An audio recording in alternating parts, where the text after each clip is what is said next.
হিন্দু ধর্মশাস্ত্র মতে কিছু কিছু প্রভাবশালী মন্ত্র জপ করলে জীবনের সমস্ত ধরনের সুখ সুবিধা এবং শান্তি পাওয়া যায়। মন্ত্রের প্রধান উদ্দেশ্যই হল একটি তন্ত্র দ্বারা মনকে বেঁধে ফেলা। অত্যাধিক অনাবশ্যক কোন চিন্তা ভাবনা মনকে ব্যাকুল করে তুললে তাকে শান্ত করার শ্রেষ্ঠ উপায় হল মন্ত্র জপ। মন্ত্র সাধারণত তিন ধরনের হয়ে থাকে: সাত্ত্বিক, তান্ত্রিক এবং শাবর। প্রতিটি মন্ত্রেরই পৃথক পৃথক মাহাত্ম্য রয়েছে। এই মন্ত্র একাগ্রচিত্তে জপ করলে মনের সমস্ত অপূর্ণ ইচ্ছে পূরণ হয়। প্রতিদিন যে মন্ত্র জপ করা হয় তা হল সাত্ত্বিক মন্ত্র। এমন কিছু মন্ত্র আছে যা প্রতিদিন জপ করলে মানসিক শান্তি বৃদ্ধি পায়। এই মন্ত্র সাধনা মানুষের মধ্যে ইতিবাচক শক্তি নিয়ে আসে। ভৌতিক বাধা থেকে উদ্ধার লাভের জন্য এই মন্ত্র সাধনাই আমাদের সাহায্য করে। যেমন মহাবিশ্বের প্রথম মন্ত্র হল ওম। এই ওম মন্ত্র একাগ্রচিত্তে জপ করলে মনের সমস্ত অপূর্ণ ইচ্ছে পূরণ হয়।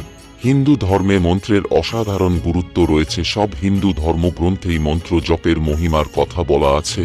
এই মন্ত্র সাধনা মানুষের মধ্যে ইতিবাচক শক্তি নিয়ে আসে। ভৌতিক বাধা থেকে উদ্ধার লাভের জন্য এই মন্ত্র সাধনাই আমাদের সাহায্য করে। আধ্যাত্মিক দিক থেকেও মানুষকে মজবুত করে। যে কোনো মন্ত্র জপ করুন, আপনি যুক্ত হবেন ঈশ্বরের সাথে। বলা হয়ে থাকে একটানা মন্ত্র জপ করলে তৈরি হয় ধ্বনি তরঙ্গ। তাতে কম্পিত হয় শরীরের স্থূল এবং সূক্ষ্ম অঙ্গ।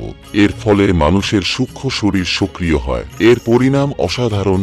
যিনি নিয়মিত মন্ত্র জপ করেন তার মনে অশুভ চিন্তা আসতে পারে না। যদি আপনি সাত্ত্বিকভাবে নির্দিষ্ট সময়ে নির্দিষ্ট জায়গায় বসে প্রতিদিন জপ করেন, তাহলে আপনার আত্মবিশ্বাস বেড়ে যাবে, বাড়বে ভরসা ধরে রাখার ক্ষমতা। জীবনে বেঁচে থাকার জন্য যেটা অত্যন্ত জরুরি। বন্ধুরা, আজকের এই ভিডিওতে আপনারা হনুমানজির এমন একটি মহাশক্তিশালী মন্ত্র 108 বার শ্রবণ করবেন। যে মন্ত্রটি শুধুমাত্র শ্রবণ করলেই আপনার মনে একটা পজিটিভ এনার্জি তৈরি হবে। এই মন্ত্র শুধুমাত্র শ্রবণ করলেই ঈশ্বরের সাথে যুক্ত হওয়া এবং জীবনে বেঁচে থাকার একটা অনুপ্রেরণা পাওয়া যায়। এই মন্ত্র শ্রবণ করতে করতে আপনি যে চিন্তা করবেন সেই মনোবাঞ্ছা আপনার অবশ্যই পূর্ণ হবে। এর জন্য আপনাকে না মানতে হবে কোনো নিয়ম, না মানতে হবে কোনো বিধি। আপনাকে শুধু শ্রবণ করতে হবে এবং সেটা একাগ্রচিত্তে। আপনি সকালে বা রাতে বা দিনের যে কোনো সময় যখন আপনি চুপচাপ কোথাও বসে থাকবেন বা বিছানায় শুয়ে থাকবেন, তখন আপনি এই মন্ত্রটি একাগ্রচিত্তে শ্রবণ করবেন। প্রয়োজনে হেডফোন ব্যবহার করবেন। শ্রবণের সাথে সাথে এই মন্ত্রকে মনের মধ্যে অনুভব করবেন। আপনি যত বেশি বার এই মন্ত্র শ্রবণ করবেন ততই আপনার পক্ষে মঙ্গল। কিছুদিন শোনার পর আপনি আপনার মনের মধ্যে একটা পজিটিভ শক্তি অনুভব করতে পারবেন। তবে এই মন্ত্রটি শ্রবণ করার সময় আপনার মনের ইচ্ছাগুলো সম্পর্কে আপনাকে সচেতন হতে হবে। কারণ আপনার মনের যে চিন্তা বা কল্পনা, আপনি এই মন্ত্রশক্তির দ্বারা ব্রহ্মাণ্ডকে বার্তা দিচ্ছেন যে আপনার জীবনে এই জিনিস আপনার দরকার বা কি সমস্যা।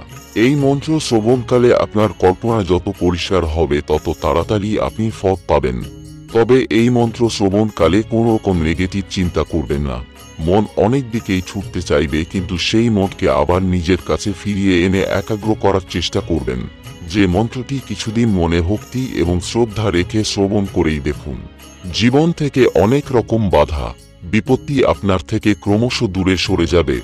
অবাঞ্ছিত উদ্বিগ্নতা, ভয়, দুঃখ, কষ্ট এগুলি থেকে আপনি মুক্তি পাবেন। জীবনে বেঁচে থাকার জন্য যে অনুপ্রেরণা দরকার হয় তা আপনি সময়ের সাথে সাথে লাভ করবেন। যাই হোক বন্ধুরা, আমি এই মহামন্ত্রটি 108 বার উচ্চারণ করছি। আপনি প্রতিদিন এই মন্ত্রটি দিনের যে কোনো সময় একাগ্রচিত্তে শ্রবণ করবেন। হনুমানজি ও এই মন্ত্র জপ করেন। রাম রাম রাম রাম রাম রাম রাম রাম রাম রাম রাম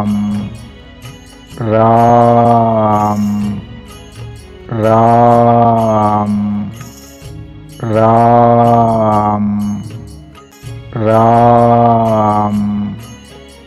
রাম রাম রাম